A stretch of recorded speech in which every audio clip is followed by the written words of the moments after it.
Hello, everyone, and welcome to episode 8 of Digitally Yours, part of the Sweden-South Africa Live Connection series brought to you by the Embassy of Sweden in Pretoria. Tonight, in solidarity with the International Day Against Homophobia, Biphobia, Intersex Phobia, and Transphobia, we'll look at how queer communities are experiencing the COVID-19 pandemic and how creativity and the creative industries can spur positive change in times of crisis. This conversation forms part of the Idaho 2020 digital series called Breaking the Silence, and that's exactly what brings us together tonight. My name is Brian Pellot, and I'm the founding director of Taboom Media, which aims to break the silence around taboo human rights topics in the news. The COVID-19 pandemic has us all living through unprecedented circumstances. Queer people, many of whom were already marginalized and discriminated against, have been especially hard hit. Jobs have been lost, schools remain closed, food may be hard to come by. Some of you are in lockdown with family members who deny your queer identities. Others are in lockdown alone, perhaps feeling isolated, anxious, and depressed. Wherever you are, whoever you are, we're here for you. And that's why we're here together tonight. Creativity often emerges in times of great distress. Through the creative industries of music, art, fashion, design, the visual and performing arts, we can capture the pain we're feeling and transform it into something beautiful and powerful. We can communicate through creativity to push for equality, human rights, and positive change. Tonight, we're joined by an incredible group of journalists, activists, and artists. We'll start by screening 5 short films that capture the experiences of queer people in Tunisia, Ghana, Uganda, South Africa, and beyond. Our panel discussion should start at around 7:40, and then at about 8:10, musician Toya DeLazy will take the stage for a live performance. You definitely want to stick around for that.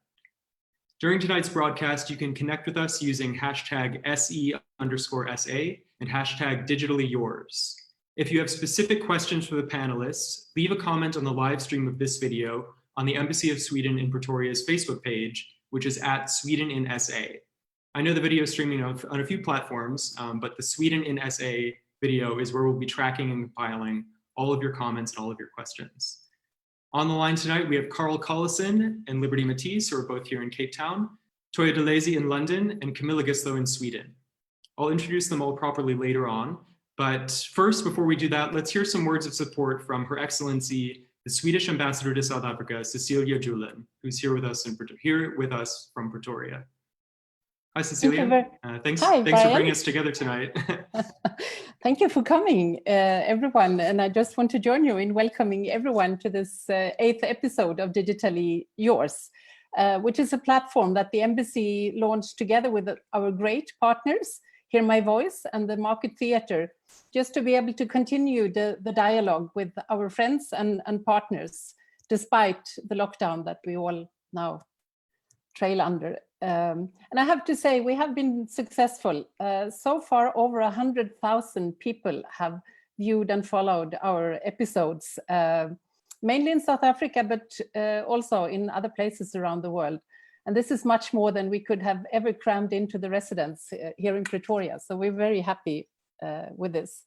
And as you said, this is a thing, this episode we're doing as part of a cooperation with some other embassies, Ireland, Flanders, and France, to highlight the Idaho. And as you said, LGBTQI people all around the world on any normal day face challenges of discrimination, of oppression, and sometimes even violence. And during COVID-19 and lockdowns all over the place, their daily fight may be even greater. And as I think it was you who said previously, they are subjected to lockdown in an environment that at best can sometimes be described as an unsupportive environment. So why is Sweden so engaged in this? And I think, well, one explanation is the Swedish government over a year ago in February 2019 launched what they like to call a new drive for democracy, which was a response to what we perceived as increasing authoritarian tendencies around the world of shrinking civic space and human rights violations in many places.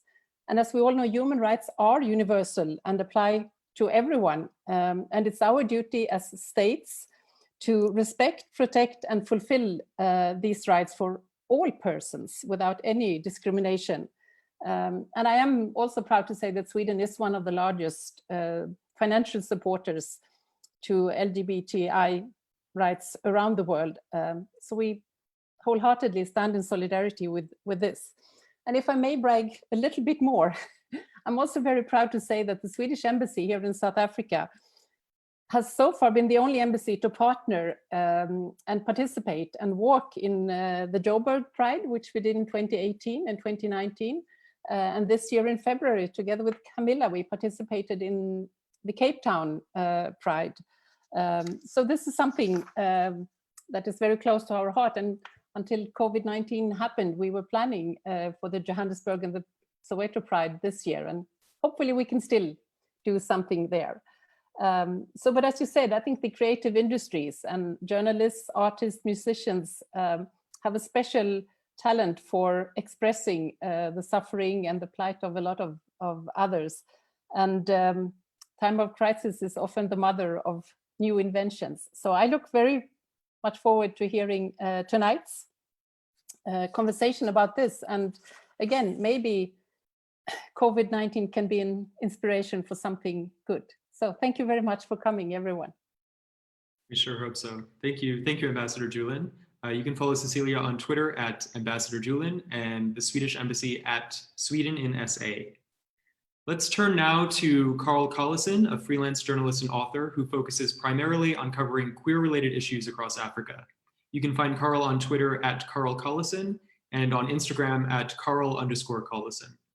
Carl's going to kick things off tonight with a series of short films he produced called In My Own Voice. The series draws upon interviews he conducted with queer people in Tunisia, Ghana, Uganda, South Africa. And through In My Own Voice, Carl hopes to offer an intimate look into the lived experiences of LGBTQI communities across the continent. So we'll start now by screening Carl's 5 short films, and then we'll bring in our other panelists for a broader discussion about queer creativity amid COVID. And that panel discussion should start in about 30 minutes. So Carl, just before we start with your first film, tell us what inspired you to create this series? Brian, thanks for asking. I was to be honest, as a writer, I'm a journalist, but as a writer, I found that no matter how well I wrote a story or tried to write a story, I couldn't communicate to the reader the voice of this person, like how this person really spoke. And while you're interviewing, you're not in it really, but once you're transcribing, you really hear this person's voice and the passion or sadness or joy with which that person speaks. So, and I didn't know how to bring that across. I thought, okay, put together short little films that kind of, in order to get that voice heard, basically. Well, I watched them yesterday and they certainly do that. So let's go ahead and see the first film, Carl. And as we go, if you can just give us the title or the country or a few brief words before each film starts, that should let us all follow along at home. Okay. So the first film I did after I'd did an interview with someone in Tunisia.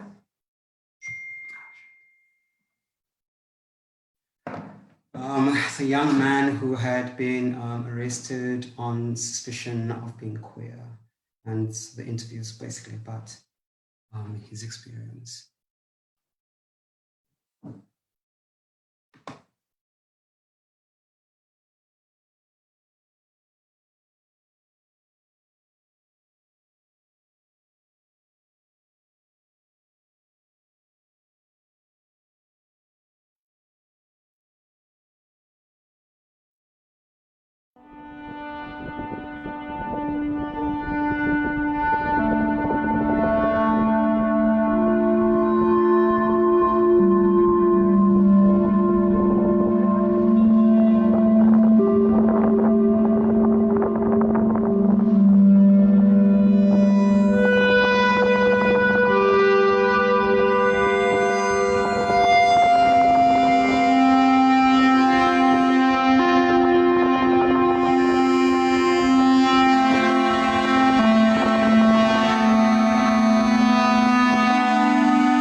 was just taking some beers.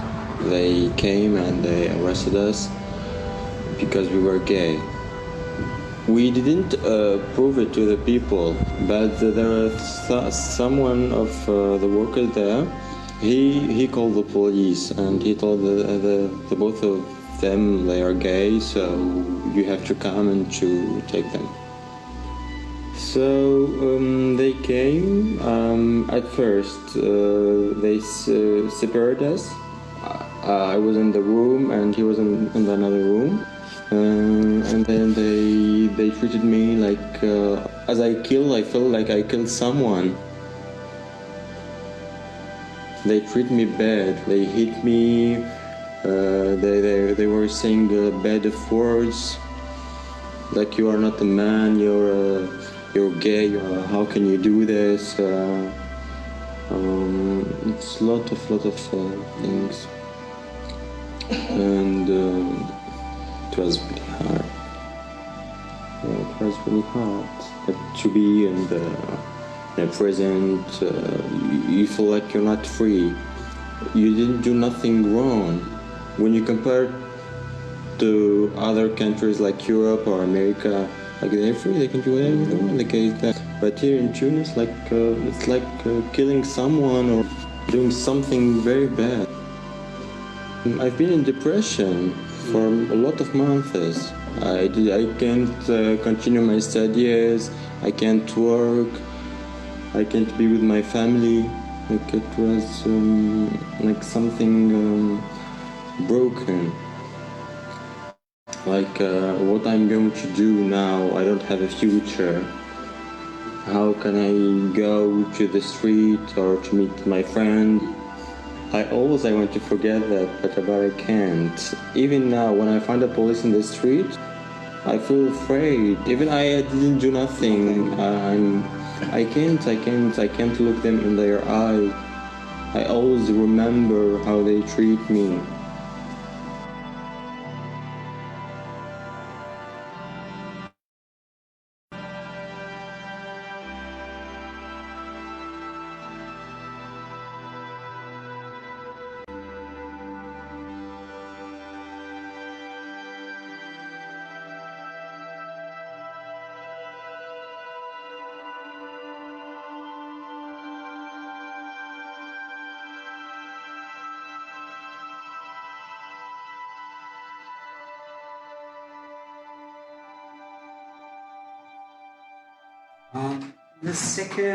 The second video that's about to show is about earlier this year. A photographer and I, Opan Kosi, we drove through to Limpopo to cover the murder or the funeral of a murdered transgender woman. We did that, and then the day before we were about to head back to Joburg, we interviewed a very close friend of hers, in the backseat of our car, like about 100 meters away from the murder scene. It was a very touching interview, so I wanted to put it to film, and this is it.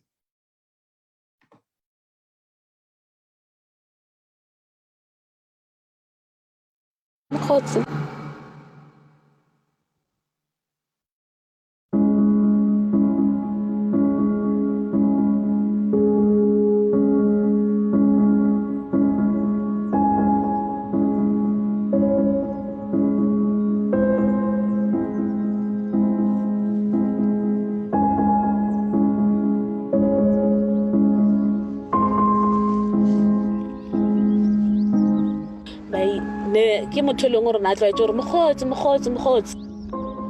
so ba makatsa gore the whole day a seng ke ba mmone ba rai manna re o kae where is nar then ke ba roma ngwana gore ayo mo check ba tsela trata ke ka mosite ndi e ba tsela trata ba ilo mo check he ba yo mo check ba khumana le gore dintshi ne di tswa mo lebati something wrong o ditse mo la tlhogo ne le kaka nko ele kaka na se tsa racist ene o mo tlhabile ene lo ba kore close and then o bontsha gore motho ntho a idrileng o idile ka anger ka intention el dolore I get tsona ka ntlong ke a mo fila I'm afraid or ke robale ke le tie ke a mo fila hey nele ntho kaofela nare ke ba gone ja teng ke sure ke be ke le mo tseleng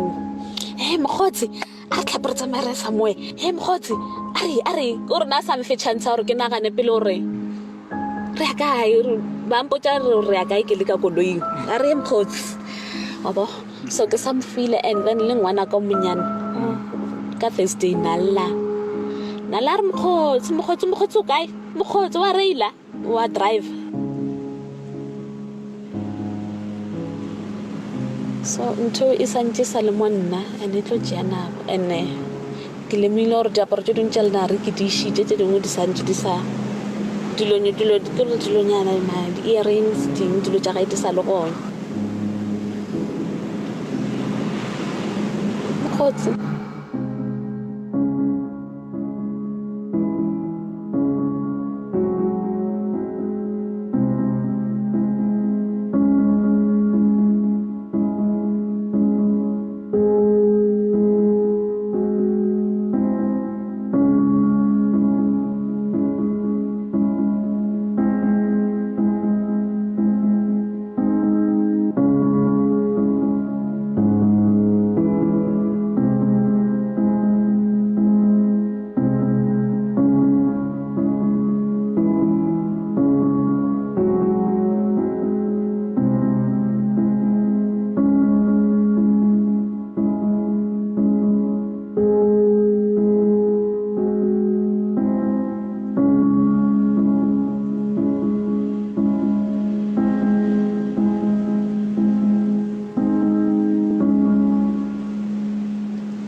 The next video is an interview. It's actually based on an interview I conducted in 2017. I think it was 2018, 2 years ago, with a Ugandan transgender woman based in Cape Town who had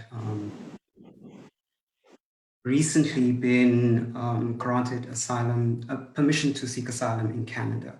The coronavirus kind of put an end to those plans. So this is the video.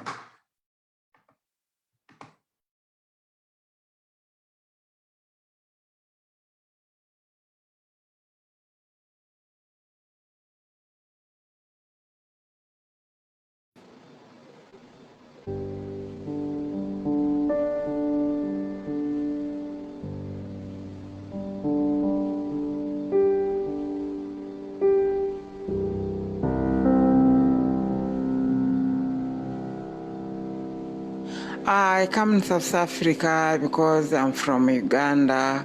I can't stay in Uganda because I'm transgender woman. You don't allow transgender woman in Uganda. I was get too much problem for the police, for the community, for other people. If you see me, harassing me, I'm not a woman, I'm a man.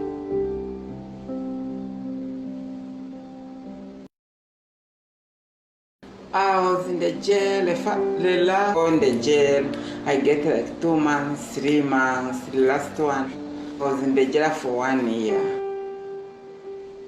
The guy, he shoot me because I'm not a woman, I'm a man.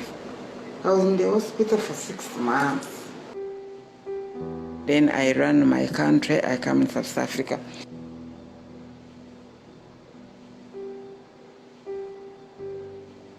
I stay in South Africa. I stand to do sex worker in the street, in the internet, to survive. How I can survive to get money for rent, for food, because I don't have a family here. If I'm walking, he call me devil, he call me Murphy. Like even last year I was the law enforcement, he found me in Greenpoint. I was doing the business. You put me in the van, you put me in Sea Point near in the sea. You leave me there by sea. You don't bring me back in the road because they say, why I pretend to be a woman, I'm not a woman. You take the pictures, is laughing about me. Other guys pray for my eyes, for my hair. I was crying. I say, what's going on in South Africa? I feel bad because I don't understand, because people say South Africa, lesbian, gay, trans, they have a freedom. So which freedom us we have? Because someone can kill you can kill in front of the people because no one can help you. So which freedom I have in South Africa? Because I'm foreigner, I'm trans woman, I don't feel good. I don't have a peace in South Africa. South Africa for trans woman, if you're a foreigner, is not safe. It's too much discrimination.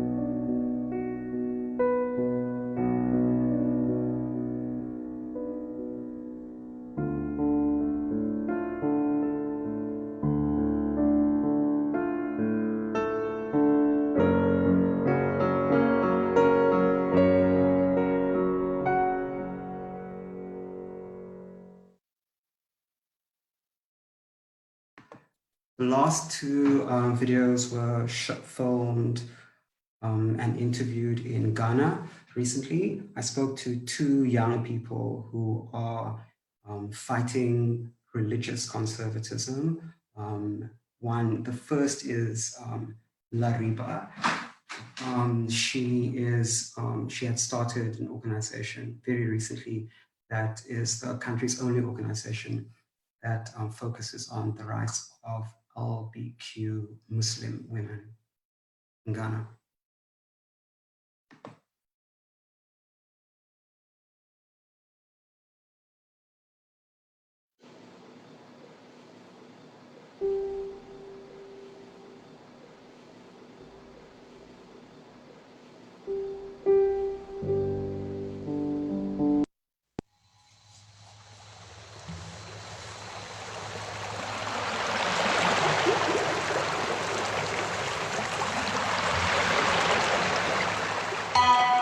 So far, there's no organization here working for Muslim women. So this is like the first Muslim queer organization here in Ghana that's focusing on that. And we are not focusing on the religious leaders to educate them. We feel they are ignorant enough, but we need to empower our own people so that they know their stance in the community. It was very difficult because I was from a conservative background where my people don't believe in that. They see anything that has to do with that, with being queer, abnormal, and also therefore either you are possessed or a whole lot. They don't believe it. It's a no-no for them. So I'm from that kind of background. But one thing I also didn't do was I didn't focus on going to the mosque to imprison my own self, because I realized that going to the mosque, instead of the imam or the religious leader to stand there to promote peace, he end up spreading hate for people, for other groups. So I stopped going to the mosque. With my family, my mom, She insults me a lot. She can wake up at dawn trying to cast out the evil spirits out of me, and she'll pray, try to say, the shaitan in this room need to leave this room. That means I'm the shaitan. The thing I'm doing, the shaitan. It's very sad, but with some of those queer Muslim women, they face a whole lot, to the extent of some of them being forced into marriages that they don't want to be in, and some of them also not being able to identify themselves for who they really are. They can't open up about their sexuality. They can't, because when it comes to Muslims, I don't know, should I say Muslims, but when it comes to our Ghanaian community, religious community, it's very difficult for you to open up about your sexuality. It's very, very difficult because they make it a bigger deal that if you do, you might be rejected. Like, people will start discriminating against you in so many ways. And your family is scared of the backlash that will come back to them, so they won't even associate themselves with you.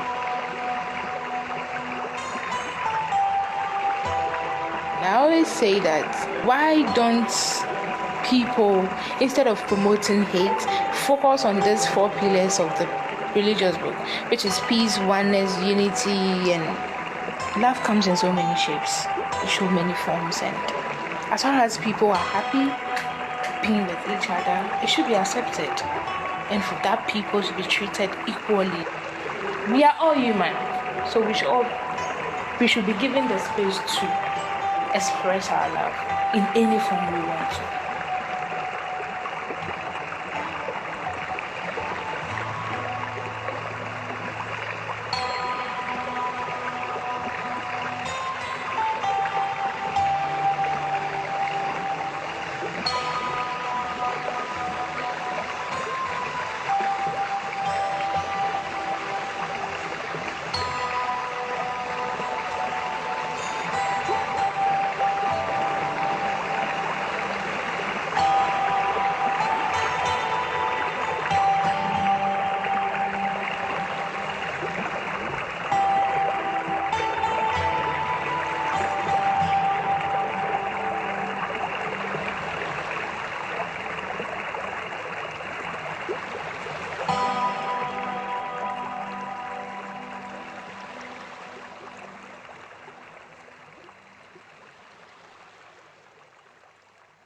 And then for the fifth and final for this series, I interviewed Nana, a very young traditional leader in Ghana's Cape Coast.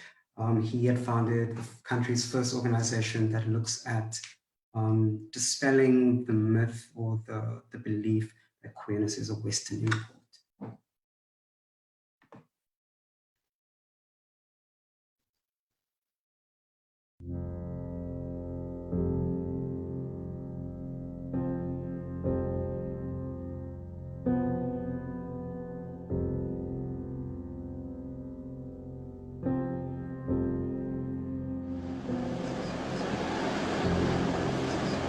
Before colonization, we were living our normal life. Everything was going on, normal. We didn't have any problem with LGBT issues because it's part of our tradition, our rights and everything.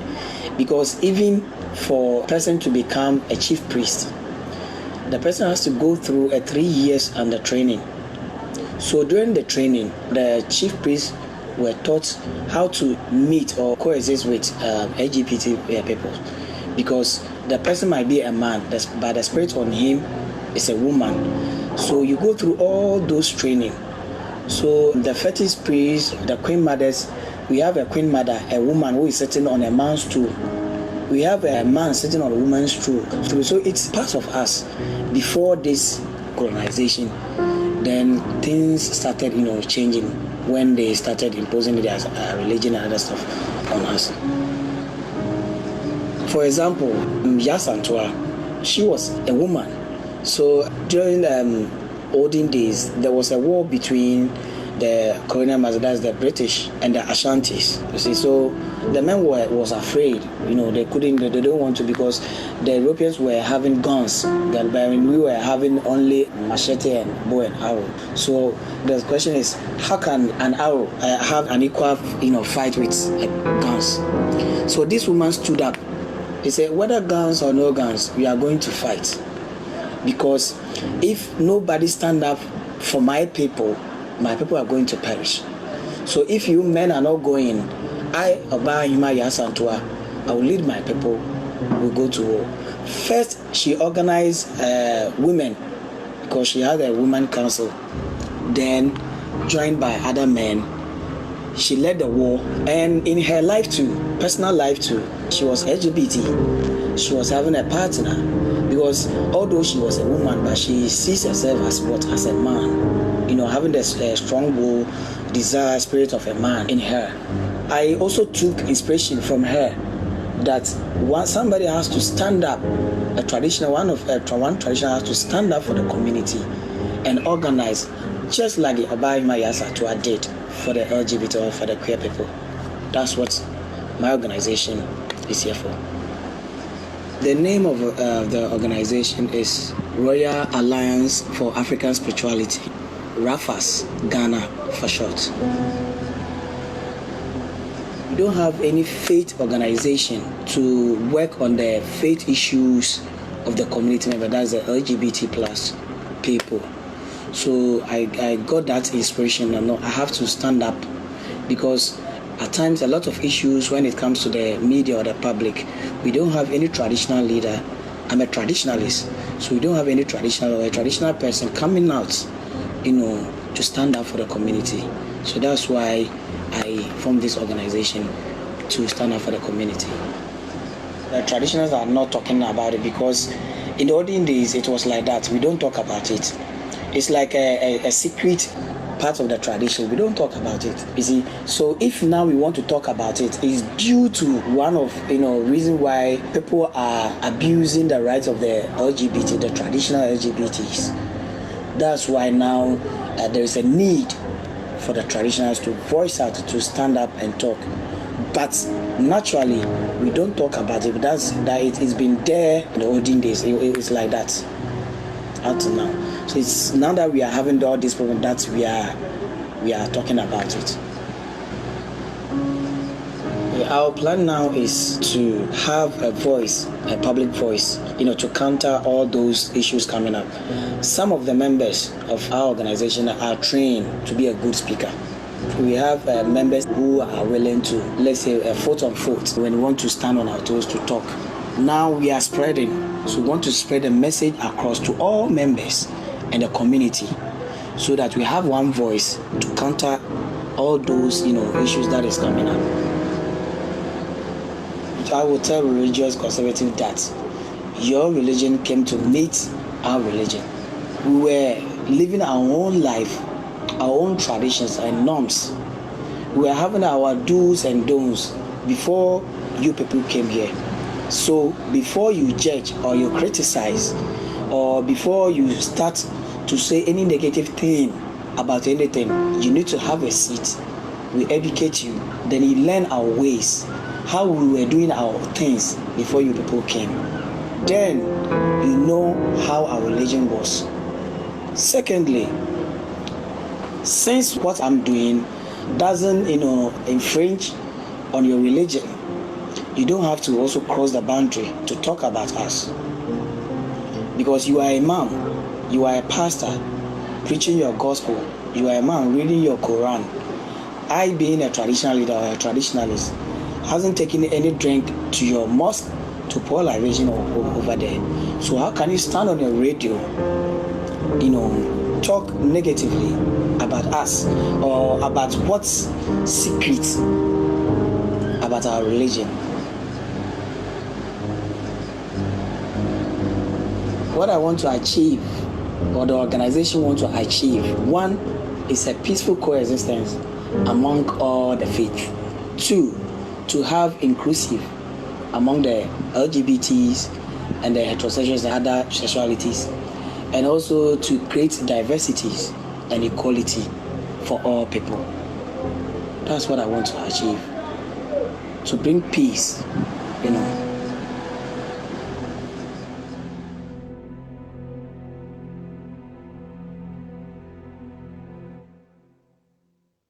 Wow, Carl, those are incredible films. Thank you so much for sharing those with us tonight. And I think it was a perfect note to end on, that idea of peaceful coexistence, inclusivity, diversity, equality. A lot of the themes we heard earlier on and that we've been thinking about during this crisis have been around isolation and discrimination. But I think those are themes we should really hold on to, and I think they'll push us forward for the rest of the conversation. I wanted to just ask a few questions about this series. So what are your launch plans? Do you plan to make other videos? What's going to happen with this? Well, yeah, COVID kind of puts, the brakes on making more videos. But now, I'm trying to think of more inventive ways to do this, where I don't necessarily have to travel to put together films. But yeah, I would like to do that. I'm not sure about a launch. It's very difficult to sell video content locally or to house it locally. Yeah. So I don't have any plans yet. Were there other stories that you explored that you're still working on? Yes, there is. I'm hoping to do like a mini docu, a longer film on the communities of homeless trans women across Cape Town. Oh, okay. So that's perhaps one you could already do now, regardless of border restrictions or. Yeah. Okay, excellent. Well, we're definitely going to come back to you, Carl, and I'm sure there might be more questions coming through on the live chat. But before we look at some of those, I just want to let everyone know that tonight's recording, what we just saw, Carl's films, those will be included for the next 2 months on the Embassy in Essays, Swedish Embassy in Essays Facebook page. So be sure to watch them again and share the link with friends before that. But then after those 2 months, there'll be a shorter version without those films in it. So that should also still be available. The panel, the music performances, those sorts of things. So let's go ahead now and bring in our other panelists. I'll introduce them properly, not just their names this time. So with Carl, with me in Cape Town, we have Liberty Matisse.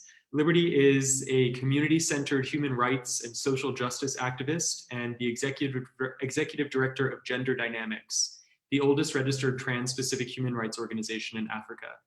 Liberty identifies as a trans non-binary woman and uses the gender pronouns she and they.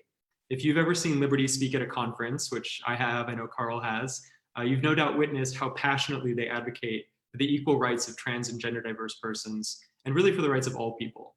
You can follow Liberty and the rest of the Gender Dynamics team on social media at Gender Dynamics, and that's Dynamics spelled D-Y-N-A-M-I-X.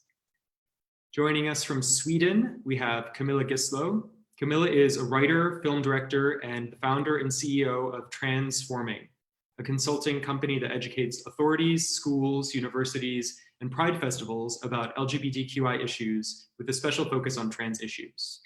Camilla has written 3 children's books that aim to improve gender equality in schools, and her books are actually based on and influenced by her own son's journey as a transgender boy. Her books and the documentary she produced, Save Our Lives, have helped transgender youth come out and have helped their families understand and accept them. You can follow Camilla on Instagram at Gislo, G-I-S-S-L-O-W. And then finally with us from London is Toya Delezi. Toya is a bold and visionary artist, singer, dancer, and performer whose unique sound transcends artistic genres and geographic borders. Drawing on rave, grime, and hip hop, her music echoes both her South African heritage and the cultural identity of her adopted hometown, London, in the UK, where she's speaking with us today. An interesting side note, she's a Zulu princess and a great-granddaughter of the renowned artist and musician, Princess Magogo. Toya has been at the top of the charts in several countries and has an extensive list of accolades, including several South African music awards. You can join the hundreds of thousands of people already following Toya at Toya Delezi. So don't forget that after the panel, Toya is going to be performing some of her songs live, so make sure you stick around for that. And before we start with the panel, remember you can invite others to join the live stream on Facebook using hashtag SE_SA and hashtag digitally yours. And if you have any questions as we go, you'll definitely make my job a little easier. Just leave a comment on the live stream of this video on the Sweden in SA Facebook. So without further ado, Liberty, let's go ahead and start with you. Can you give us just a broad overview of some of the effects COVID-19 and also some of the effects South Africa's strict lockdown have had on queer people here in South Africa and also in the broader region where Gender Dynamics works? What are you hearing? What are you seeing? Good evening, everyone.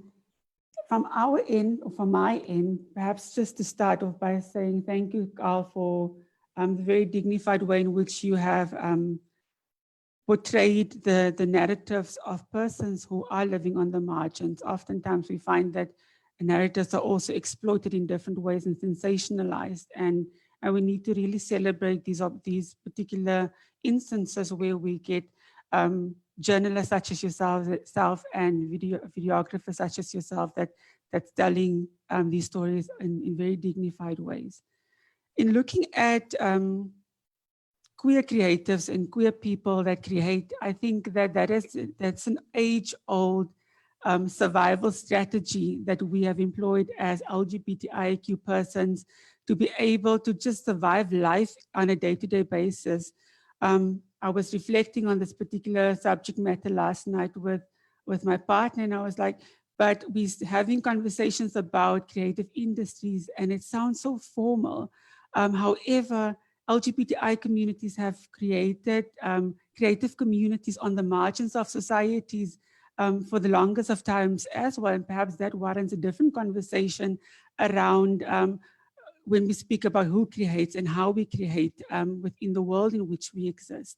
But very powerful stories that have been shared with us. I think what it has also highlighted, before I get to the needs and the concerns that we have as trans and gender diverse persons in particular, is really looking at how we link lived realities to more structural and systemic issues of oppression within society. One of the stories touched around law and how oppressive laws also limits creativity and also limits potential for human beings, and especially within contexts where diversity is criminalized, where free speech is criminalized, where the freedom of expression is criminalized. So there's a great need for us, if we are to advance as societies, that we do adopt human rights-centered approaches around how we advance ourselves and particularly marginalized communities moving forward. In looking at some of the work that we've done over the past almost 2 months now, in just getting a sense as to what's happening on the ground in the lived realities of diverse trans and gender diverse persons, Gender Dynamics and Iranti and the Southern African Trans Forum initiated a collaborative online space where we seek to then convene trans and gender diverse community members and allies to be able to speak about our experiences, our realities, and of course, our concerns and our needs at this particular time. I quite liked what the ambassador spoke around earlier on, to also state that these particular challenges are nothing new to us as marginalized communities.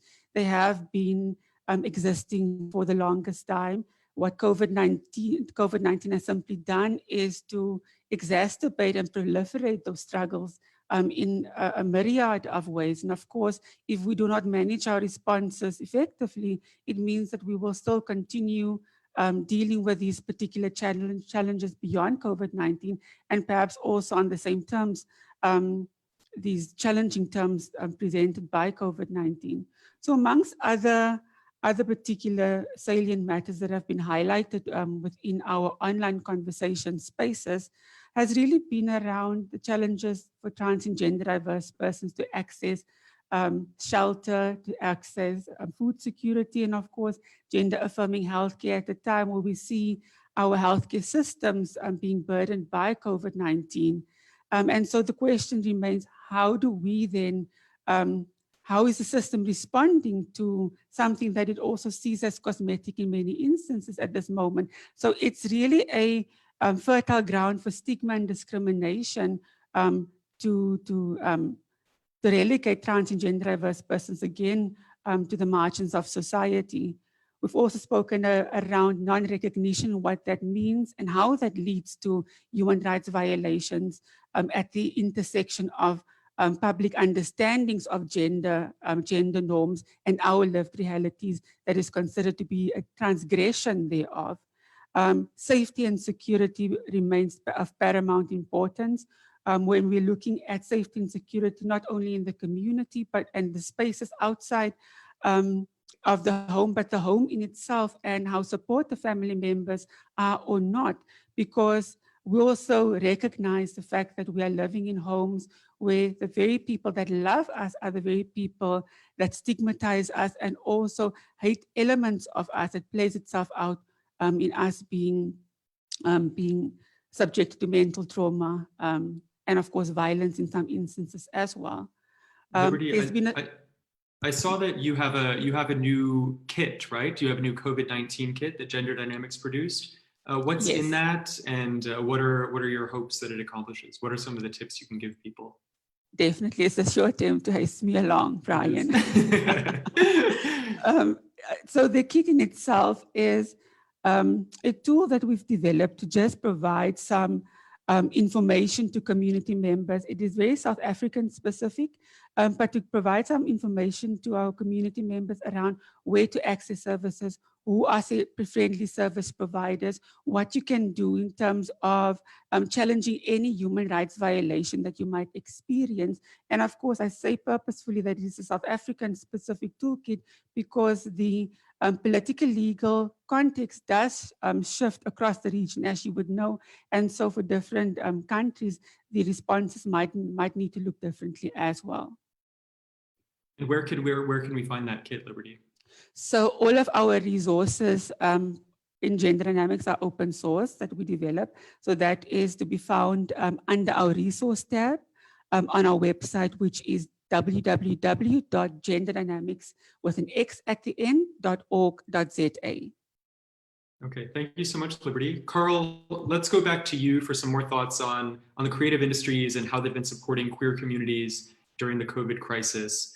So I'm aware of one initiative here in Cape Town. It's called the Print Sale Project, and it's raising funds for local queer people who need some extra support during lockdown. Basically with that one, photographers can donate photos they've taken, and then those photos will be printed and sold to buy food boxes, hygiene products, and mobile data for queer people in need. It's a project of Working for Equality Community Action Network in collaboration with the Triangle Project, who we all know very well. The Cape Townians of us are the ones in Cape Town. So that's one example of using creativity to raise funds. I think their website's not quite up yet, but it's info@theprintcellproject.com for more information. But beyond that, there's also groups just using creativity to tell their stories. So one that comes to mind is Transmart in Zimbabwe. They've been producing audio diaries during lockdown as part of their Purple Royale podcast. And then I just saw, but I haven't quite listened yet, to the new Afro Queer podcast from our friends at None on Record in Nairobi. I think they did something similar. What other projects have you seen like this, Carl, either in terms of the raising funds or in terms of the raising voices aspect of this?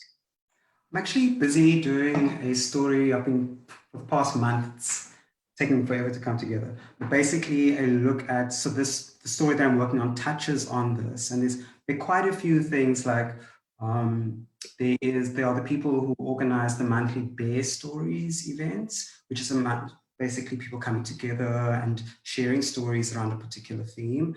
So they're putting together an experimental zine, which they're calling Alt Q, and they just put together like a submission of what are queer people's experiences during lockdown? Like, what is COVID? You know, how does this affect you, right? So that's kind of documenting the queer experience. Galas. Is that South Africa specific, that one? Yeah. South African. So people can follow them at bear_stories on Insta and Twitter. And then Gay and Lesbian Memory in Action, which is not necessarily a creative organization per se, right? What one would consider traditionally creatives, but they're also putting together, collating stories of queer people's experiences during lockdown and how the coronavirus is affecting them. And other stuff like Trayvon, who's organized the Joburg Balls, like they did it online, and they had people from, because they couldn't do it, have a in-person, like a physical ball. So they pushed it online, and they had participants from Nigeria, Brazil, other parts of Africa. So really amazing, stuff. Like even children. Do you know, with that one, do you know how safety elements were incorporated and those kinds of things? Because that's always something we have to be aware of in some of the places we work. So I interviewed the house mother of who runs a safe house for queer people in Lagos about this, because they participated in this online ball, and of course they did it within the safety of their house. So there weren't any real safety concerns there. But I'm sure everybody you do think of that. In fact, the initial Zoom meeting was hijacked with saying really queerphobic things. Not hijacked, what is the word? Zoom bombed. We haven't been Zoom bombed yet Yeah. tonight, so hopefully it doesn't happen. So yeah, then they had to scramble for a different passcode and so yeah, there are safety concerns, but I think they managed to get that. Yeah. Okay, and then just more broadly for you, Carl, how do you think creativity can be an effective way to activate social change? You're doing it obviously through your work as a journalist, but if we think beyond the journalistic space, what else have you seen?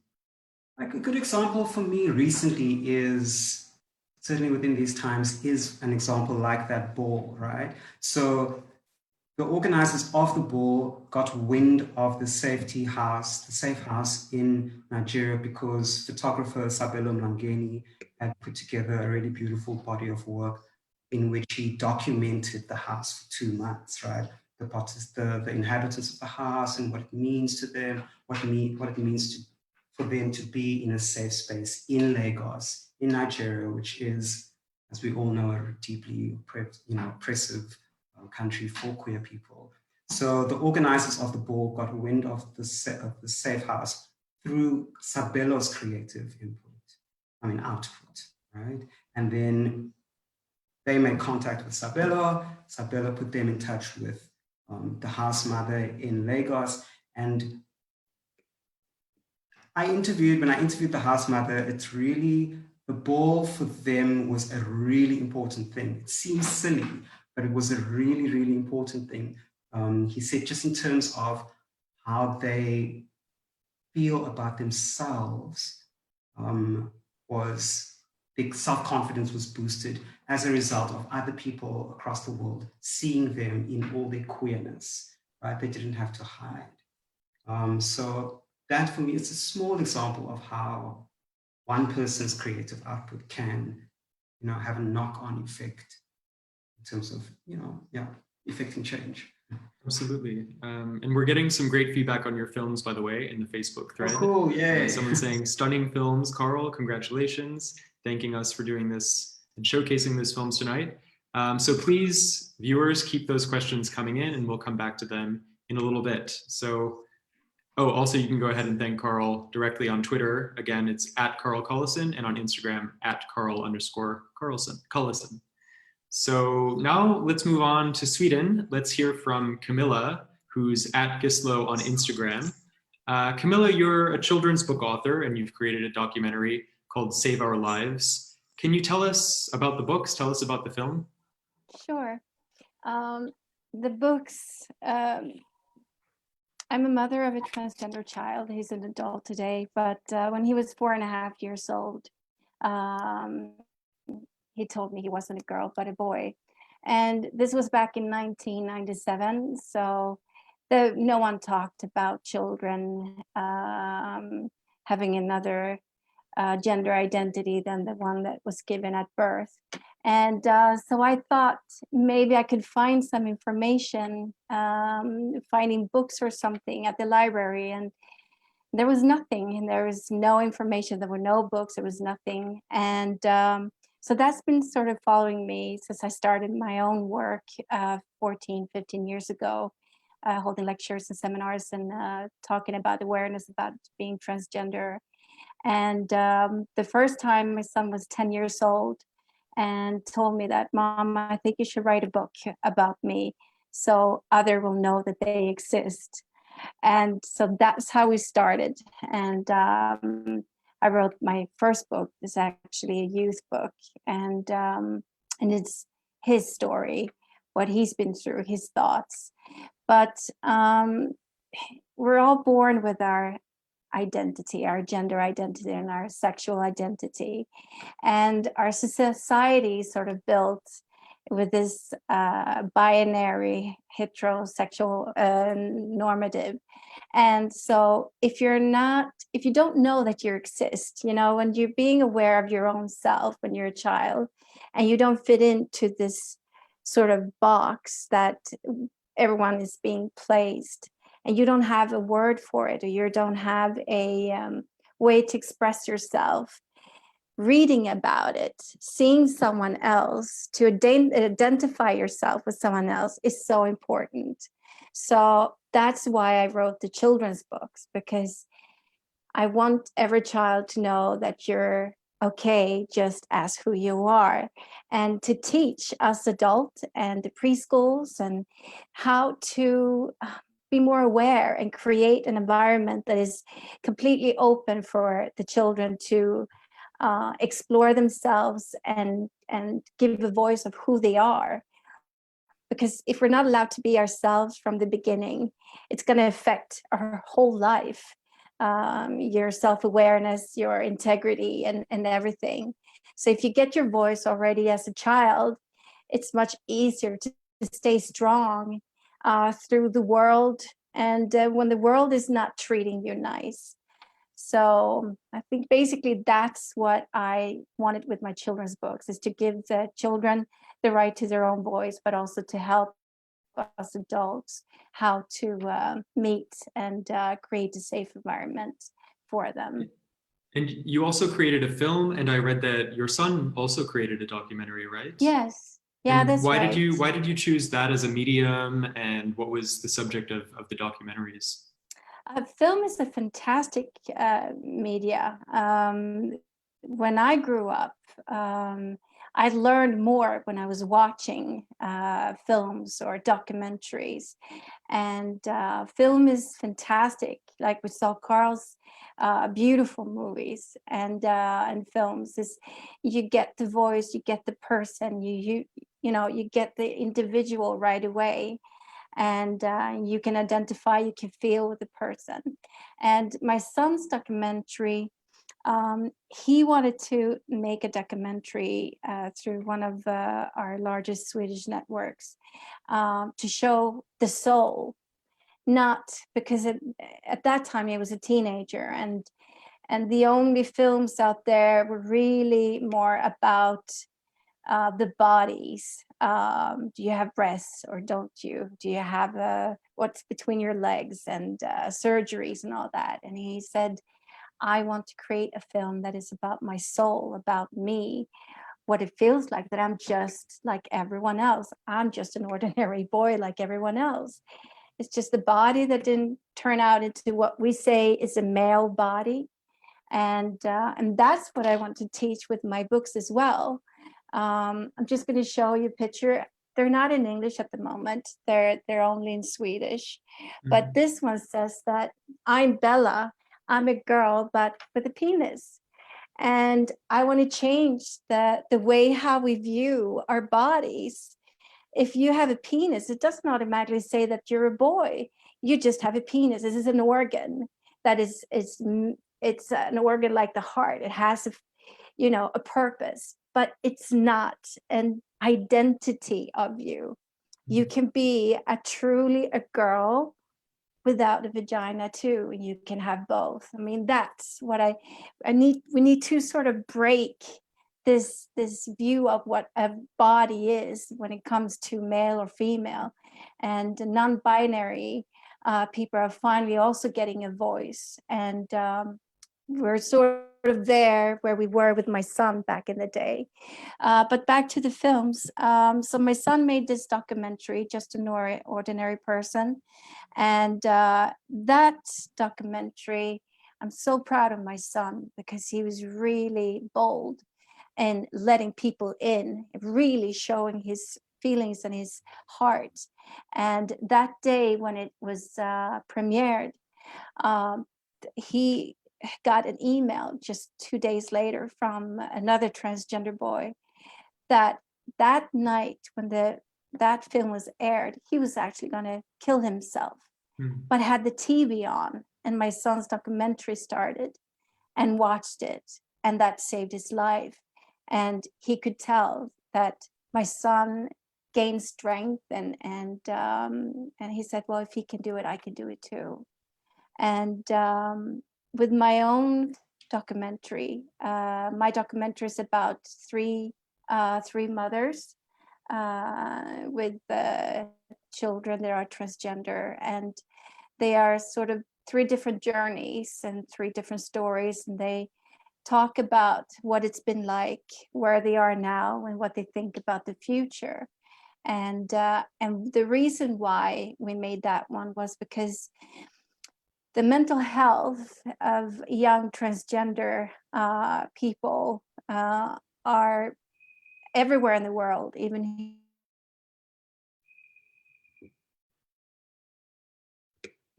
I think you might have frozen, Camilla. here. I don't know if you can hear in the background. At 8 p.m. every night in South Africa, we cheer for our essential workers. So that's what's happening. Maybe Carl and Liberty are also hearing that where they are. It's really tough gender. Camilla, we'll have to come back to you. We're unable to hear you. I think your connection's gone down. So let's move to Toya. Toya DeLazy, at Toya DeLazy. I know we're all waiting to hear what songs will be performing tonight. But before we get to that part of the show, tell us what you're seeing in London in terms of queer creative responses to COVID. Okay, well, I mean, COVID, hi everybody, by the way. Sending you guys so much love. It's so good to have a way to connect, especially during these times. So touched by Camilla's story as well. Carl, insane, like, it's so good to see you documenting our stories like that. So very encouraging to be here. So this side, yeah, many people have been social distancing, although our lockdown was not as, tight as SA, but we were still allowed to run. I'm a person that needs my sport. So that was one way to kind of deal with the hecticness of being in isolation. Especially in our community, we love going out. It's all about visibility, and visibility is important because, of course, like if you don't see yourself in anything, how can you really truly be? So I find that in our community, us meeting up together, whether it's a ball, whether it's just a night out, it's just something that makes you feel like you belong and you're a part of something, even though the world is not ready to show it yet. So this side, I've been part of like one panel, which was about, being visible. Now that we can't actually see each other, how can we still connect and keep the queer vibration going and keep connected, and the meaning of community, So we're talking about a lot of subjects, and I just see the differences when you look at South Africa. I mean, we still speaking about deep things like people getting bullied to that extent just because of who they are, or killed, or this side it's not as hectic. It's just different subjects, but it just shows like the oppression. And here we're all about expression. I think I found that when I moved here, a very big part of me moving was because I felt like as I was growing as an artist, I was starting to get limited. I mean, I want to talk about things that I also believe in.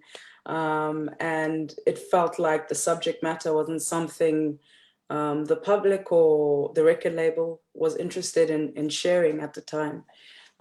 So having moved, I found a space that allowed me to really dig into my artistry, really be myself. Because when you do that as an artist, I believe you produce your best work. You produce your best work when you're being honest with yourself and you're allowed to be, and you don't think, oh my goodness, I might just get shot doing this, So it provided me with that and a community that understands that. And I've been someone who's been learning a lot. I mean, I'm from Mahlabathini, KwaZulu-Natal, ngikhuluma isiZulu, just in case people don't know. I'm a proper Zulu girl. I've just grown.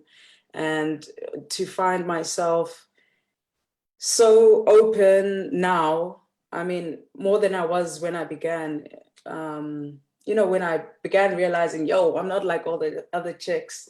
I ain't waiting for no cows. I'm trying to do my own thing. I'm trying to live my own life. And yes, I'm queer. I'm not trying to look for a boyfriend or anything like that. That realization where I was something you do not want to share with anybody.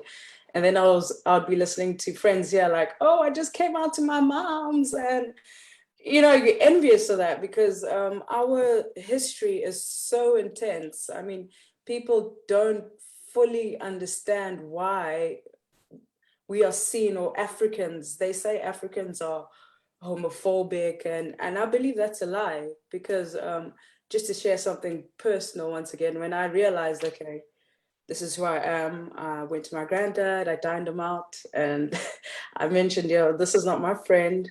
We're together. And I was surprised with the way he reacted towards that. Like, one would think, okay, it's a Zulu man, shit's about to hit the fan. But instead he was like, okay. And I asked, were there ever people like this, you know, in our culture? And my granddad's 91 now, Prime Minister of the Zulu Nation. I'm not just talking about like something I'm picking up. He would know the historical facts of his nation. So when I asked that, he's like, yeah, there was a place, and where he didn't say community per se, but like he said, where people that were gay would stay. It was called Inyameni, and that's where they'd stay and nobody would harm them. And he went as far as to say, yeah, like he wishes the death penalty was back for when lesbians are killed and or gays are killed, and all this violence that's propagated against people with a different sexuality. Because at the end of the day, when I found that out, I just realized how brainwashed we all have been to believe that, I don't know what it came with. I mean, after listening to your video as well, Carl, the one gentleman that was talking about spirituality and Africanism and how colonization just pulled through in a way and dismantled everything that was there. Speaking to him, somebody who's older, made me understand that, listen, we've existed for years, forever, actually. And knowing that we were safe before, and understanding that there were things that happened in our continent, such as the Aversion Project, where gays and lesbians were actually abused by the army, the South African army, back in the day.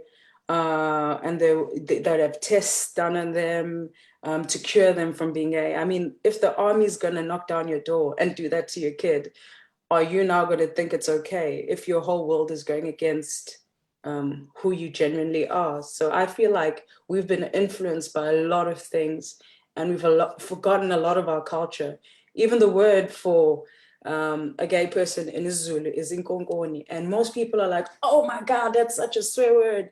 Actually, it's not a swear word. Inkokoni is a wildebeest. And when you look at Africans and how spiritual naming a child is, a name carries a heavy weight. We don't just say, hey, it's Buttercup. We'll give you a name and it means something. And Inkokoni in the culture, like if you look at our traditional healers, the tail of it, they use that to swish away like the evil spirits. And the story goes, the wildebeest has heightened senses, so it can smell rain 2 hours away. It mixes in different herds. It's a very agile creature. So there's only positives that I see with that comparison.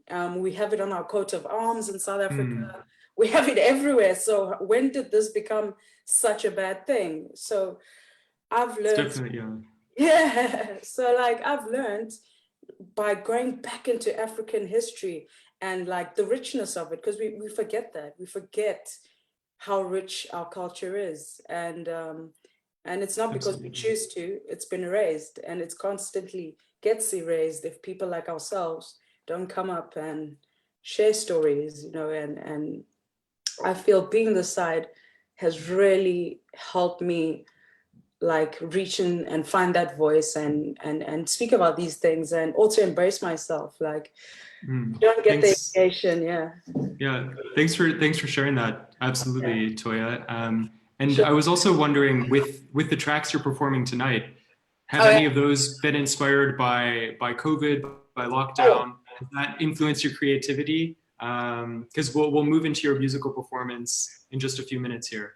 Sure, no problem. Yeah, definitely. I mean, I'm gonna have like 2 sets. Unfortunately, Zoom is just kind of lame when it comes to like setups. It's just for meetings, but the first one is like more poetic. I'm actually going to be performing live, but you guys won't really see it, but you'll hear it. And the first poem is about the kingdom. The kingdom has come, and it's kind of playing with the fact, you know, thy kingdom come and all that stuff we used to pray about. Well, the kingdom has come of real people, and all of us that have been on the outskirts of life, just having to be activists just to be yourself, you know.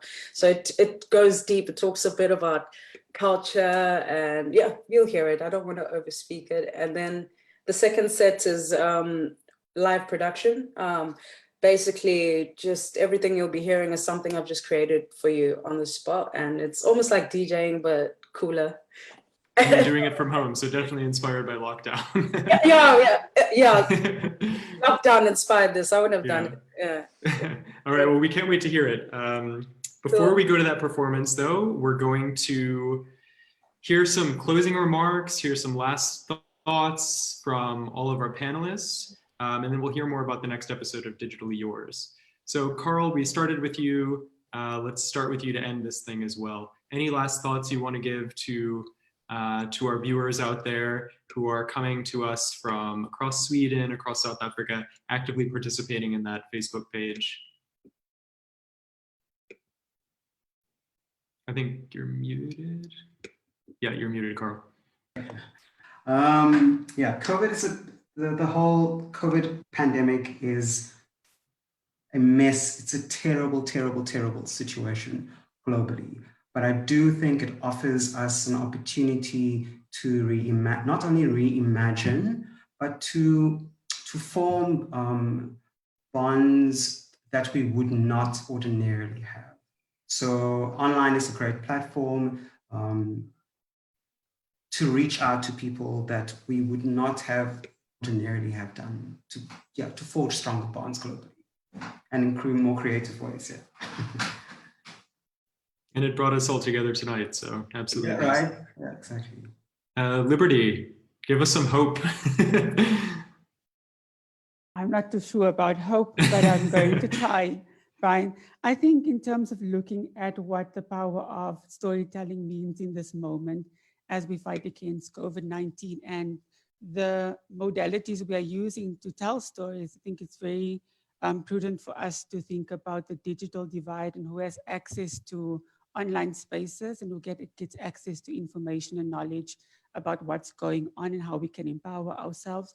I think in terms of looking to what Toya also spoke about earlier on around the idea of decolonizing the way we do things and the way we think as people in Africa is really about also excavating our indigenous knowledges and historical knowledges of what was possible in order to reimagine that future that Carl, or those futures that Carl is still talking about. I mean, we are now in a moment yet again where we are confronted by colonial ways of doing things, of teaching us now how to embrace sexual and gender diversity, where truth be told, the work of Sylvia Tamale is very clear that Africa used to be the sexual and gender democracy of the world before colonization.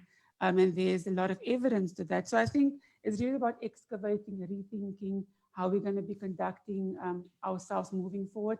And of course, overcoming this digital divide as we seek to make our resources, our information, and our content available to our communities, and be very vigilant about state power at this time where we see that COVID-19 is being used as an opportunity to clamp down on human rights realizations for marginalized communities across this continent and globally. Thank you for that, Liberty. And I just want to share a slide with everyone. What did I do? Can we see, what do we see right now? I just wanted to share the information of a few different organizations. You should be seeing Gender Dynamics, Out, Pass Up. Are we seeing that? Okay, great.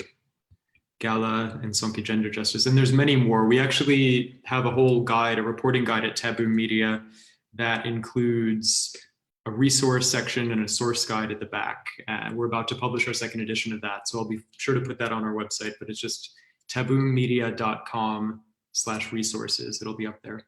Camilla, we lost you earlier. Welcome back. I did want to just briefly ask if we can watch your documentary, you and your son's documentary somewhere, and then your closing remarks, if there's a place to view those online. Yeah, my son's documentary, unfortunately not. And we I don't have a platform right now for my documentary, but I can get back on that. So if I get an email where I can send it, I'll talk to the producer tomorrow and see where we can, how we can do that. And my closing, I think with COVID-19 now, this platform using digital media, I'm very analog, so I'm learning every day. But I would say to every person within the LGBTQ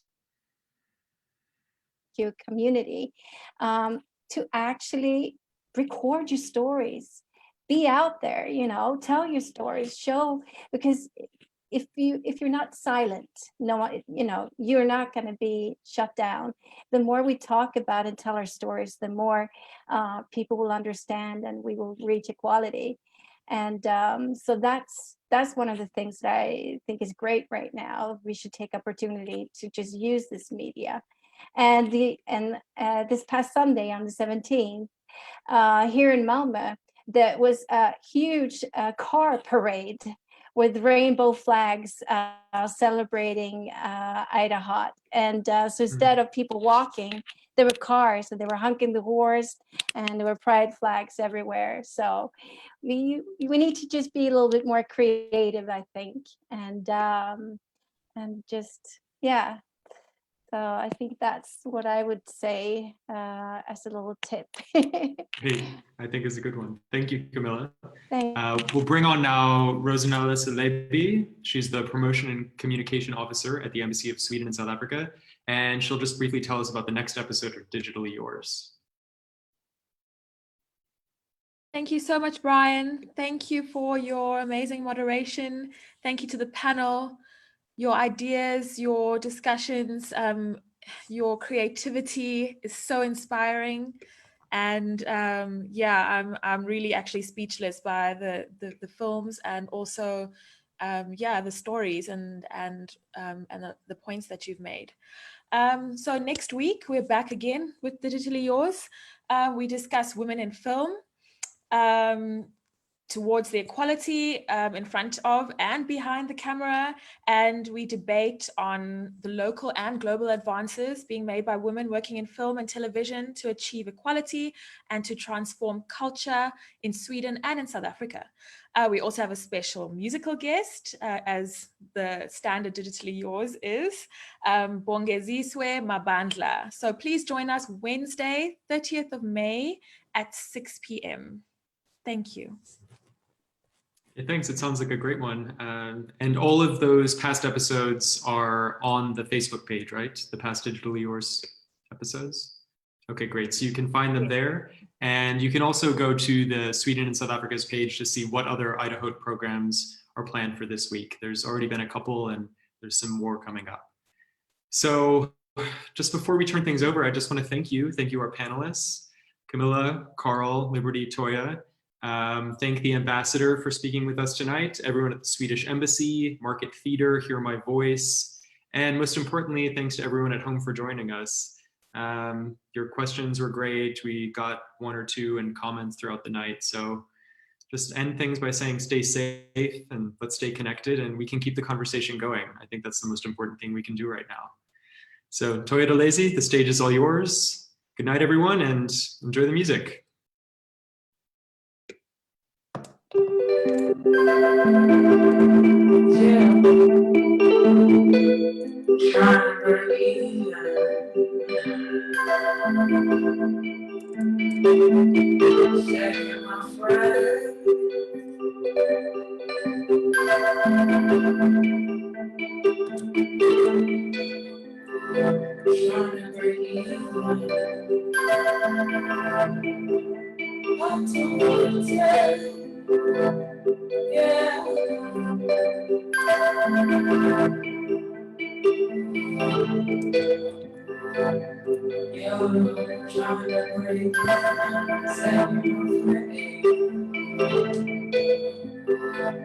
Why you pretend?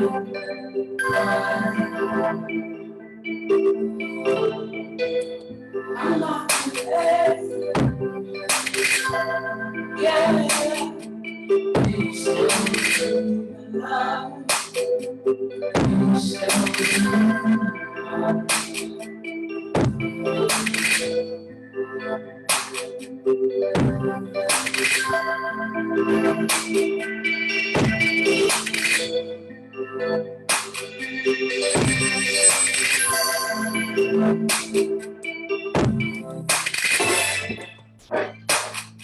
Yeah. Uh-huh.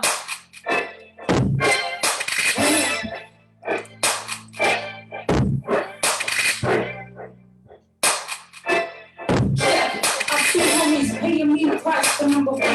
But I'm ready to jump, first in the clump, throw in the nut, out of the dumps, don't give a fuck, fuck in the duck, they out of luck, get off my gut. If we bring up the truck in the yard, if we pull up all the dogs in the bar, we need them up like a bomb in a hut. I'm telling you that the kingdom is come. They want to taste for the shit that I'm on, trying to tell me who I am and I'm not. Who will you call up and stuff and that? Silent life when you can't afford. I'll put my face up and down the Lord. These are the people who praise and applaud. That's why my people be close to the call. That's why I shut out the shit at the door. That's why I stand for the things I do. Too many talking up doing the chore. Too many talking about the car. I told myself that today I'm a score. Too many things picking up on the floor. I say what I mean like a temperature. If you don't get it, you'll miss later. Cause I dream big for one later. Get in the room and come wake up. It's gonna cost them, they gotta pay up. Too many things later.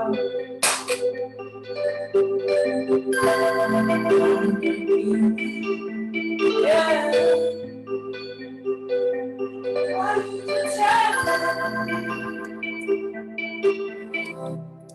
the best foot to roll on the question of girls. Can't do them all over the first. Couldn't go witches like going to pray. God really said to himself, I'm the stone hitting two of the birds. They label us like we're out in the sun. Y'all cause you're only looking in the earth. Lacking the powers you need on the earth. I won't make it easy to keep my word. Better sit down while I open the church. I'm saying this rap like I'm citing a verse. I'm talking to God like I'm out of the earth. When we pull up, they'll scream on the lawn. When we run up, they'll scream in the storm. The kingdom is coming, they out of the dark. Cause these are the people we praise and applaud. These are the people we praise and applaud. These are the people we praise and applaud. That's why my people go to the court.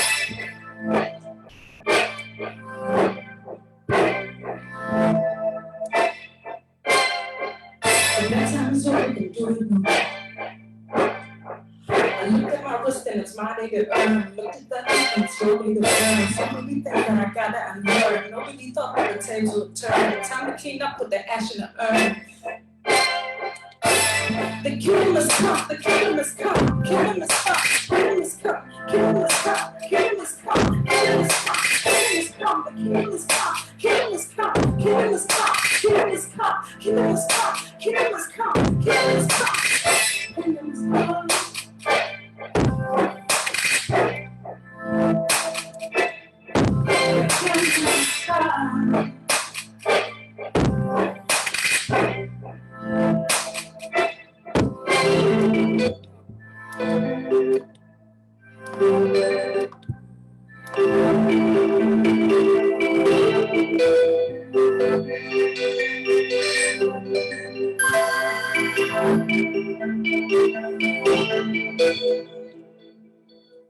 Yo, yo.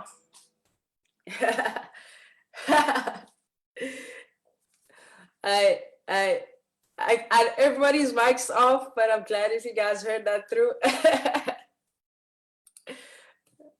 I'm gonna keep the vibe going. Now, this is what I've learned during what you call this. Okay, I must tell you what that song's about before I jump into the next song. Kingdom has come is it's just that.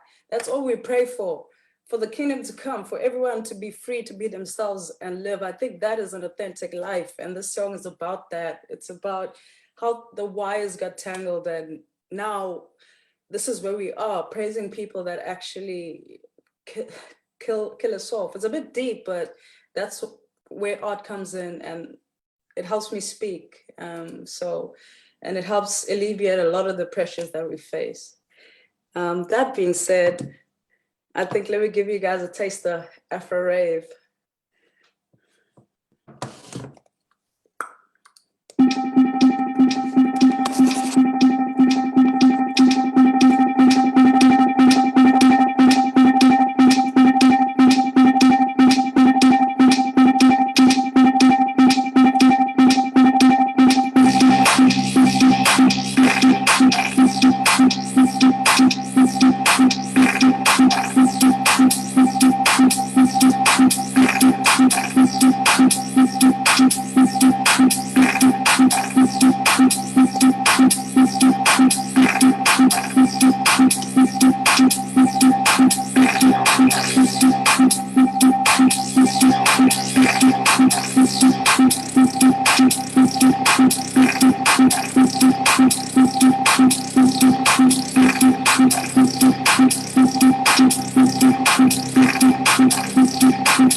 sneak peek. Y'all still there?